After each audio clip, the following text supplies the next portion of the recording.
जब अमेरिका, रूस और चीन की नजरें ईरान पर थीं, तब अरब देश मुस्लिम भाईचारे में ईरान का समर्थन कर रहे थे। लेकिन दूसरी ओर भारत की बड़ी कंपनियां चुपचाप समंदर की तह में इतिहास रच रही थीं।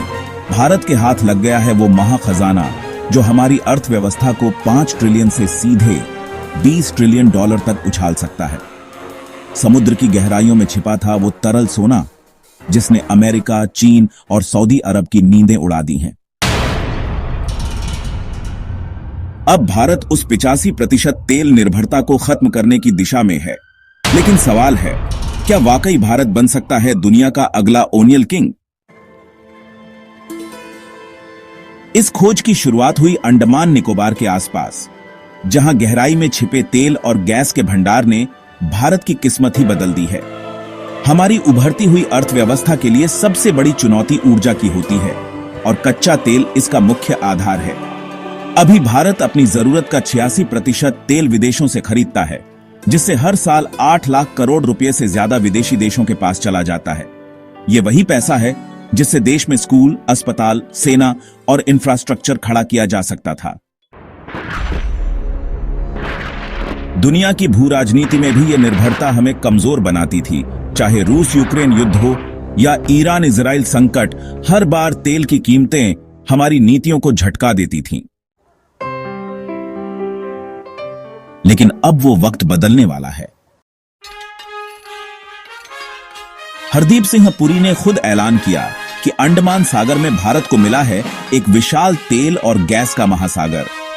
सरकार मान रही है कि यहां का भंडार गुयाना से भी बड़ा हो सकता है, जहां हाल ही में 11 अरब 60 करोड़ बैरल तेल मिला था। अनुमान है कि भारत को यहां 12 अरब बैरल से अधिक कच्चा तेल मिल सकता है। यह सिर्फ एक खोज नहीं है, यह भारत की आर्थिक आत्मनिर्भरता का बिगुल है। अगर यह भंडार पूरी क्षमता से दोहन किया गया तो भारत की सकल घरेलू उत्पाद सीधी 20 ट्रिलियन डॉलर तक जा सकती है। अभी हम लगभग 3.7 ट्रिलियन डॉलर पर हैं। सरकार ने इस मिशन को सर्वोच्च प्राथमिकता पर रखा है। आधुनिक जहाज, गहराई में खुदाई करने वाली मशीनें और विश्व स्तरीय टीमों को तैनात किया जा रहा है। भारत का तेल इतिहास भी दिलचस्प रहा है। सन 1889 में असम के डिगबोई से एशिया का पहला तेल कुआं निकला। फिर गुजरात, मुंबई हाई, कृष्णा गोदावरी बेसिन, राजस्थान, सभी जगह से काला सोना निकला। लेकिन ये सारे भंडार मिलकर भी कुल जरूरत का केवल 20% ही पूरा कर पाते थे। अब अंडमान से निकली ये ऊर्जा संजीवनी भारत को आत्मनिर्भर बना सकती है। अब बात करते हैं असल फायदों की। पहला, हर साल 8 लाख करोड़ रुपए की सीधी बचत। इससे दर्जनों एम्स, भारतीय प्रौद्योगिकी संस्थान और हजारों किलोमीटर एक्सप्रेसवे बनाए जा सकते हैं। दूसरा, तेल की स्थिर आपूर्ति और सस्ती कीमतें। रूस, यूक्रेन या मिडिल ईस्ट की अस्थिरता का कोई असर नहीं पड़ेगा। भारत को अपना तेल सस्ते में मिलेगा और महंगाई घटेगी।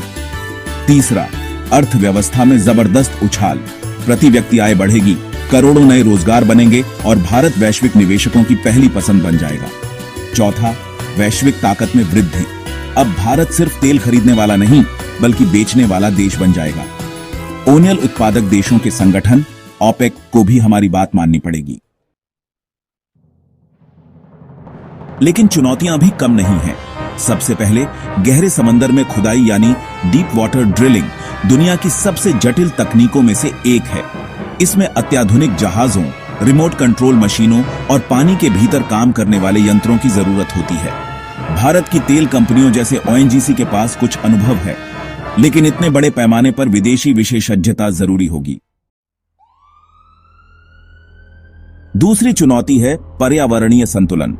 अंडमान की समुद्री जैव विविधता बेहद संवेदनशील है। यहां की जरा सी लापरवाही पूरे समुद्री पारिस्थितिकी तंत्र को नुकसान पहुंचा सकती है। सरकार को शून्य दुर्घटना लक्ष्य लेकर काम करना होगा। तीसरी चुनौती है निवेश।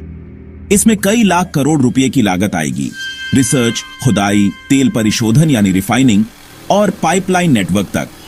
इसके लिए सार्वजनिक निजी साझेदारी के साथ साथ विदेशी निवेश भी जरूरी होगा।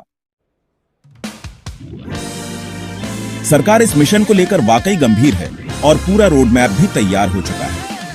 भारत इस चुनौती के लिए तैयार है क्योंकि मंजिल $20 ट्रिलियन की है। लेकिन इतना बड़ा खजाना हो और कोई आंख ना उठाए, ये मुमकिन नहीं। चीन की बेचैनी बढ़ गई है।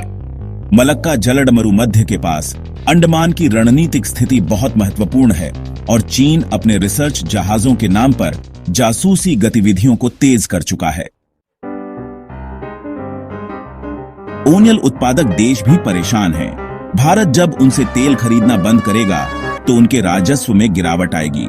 संभव है कि वो तेल की कीमतें जानबूझकर गिराकर भारत की योजना को अस्थिर करने की कोशिश करें। लेकिन अमेरिका और पश्चिमी देश जो मिडिल ईस्ट की अनिश्चितता से तंग आ चुके हैं, भारत को एक स्थिर ऊर्जा आपूर्ति केंद्र के रूप में देख सकते हैं।